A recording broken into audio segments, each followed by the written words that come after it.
Hello, my dear friend. You are on the channel, Urban Legends. This is the third, final part of the sensational story about unprecedented human cruelty and human madness.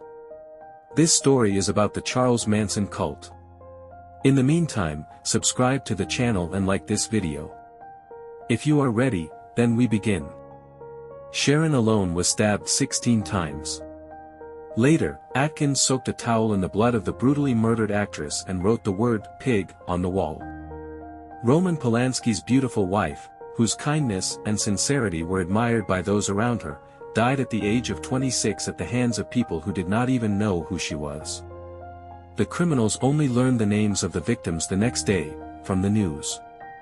While the police were investigating the version of the massacre of celebrities by some drug addicts, the family went on a new case, this time led by Manson himself. They killed the owners of a chain of stores named Rosemary and Leno LaBianca. The couple's house was covered in bloody words, "sunrise," "death to pigs," and "Helter Skelter," spelled incorrectly.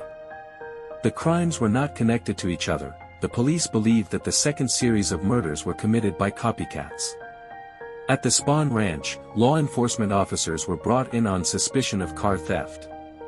However, the search warrant for the area was executed incorrectly, so the arrest of the commune residents was considered illegal, and all its members were released. Then Charlie concluded that the tip-off was from a traitor from their own Shea. The supposed informant was stabbed, dismembered and buried in a field. Finally, the police found evidence that linked the family to the murders of Sharon Tate and the LaBiancas. In the summer of 1971, the trial began that literally made Manson a star. No one understood how a small-time criminal turned into a cult leader and made other people kill on his orders and believe in delusional sermons. Linda Kasabian played a major role in solving the crimes. For her testimony against Charlie and the commune members, she received immunity from prosecution.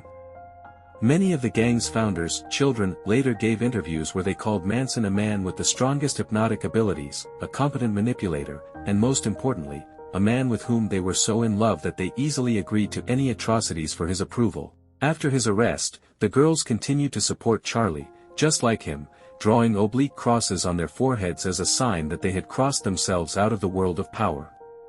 After the trial, 7 members of the family were sentenced to death, but soon the Supreme Court abolished this punishment in the state of California, so the criminals received life sentences. Manson was transferred from one prison to another several times, and in 1989, an attempt was made on his life, as a result of which he received second- and third-degree burns. All requests for Charles's early release were rejected. In 2014, Manson could have married again. A certain 27-year-old fan Elaine Burton corresponded with him. At the last moment, the criminal refused the wedding, because he learned about the selfish plans of the bride. Elaine was waiting for Charles to die, hoping to get his corpse as a wife and exhibit it for money in front of Los Angeles tourists in a glass sarcophagus.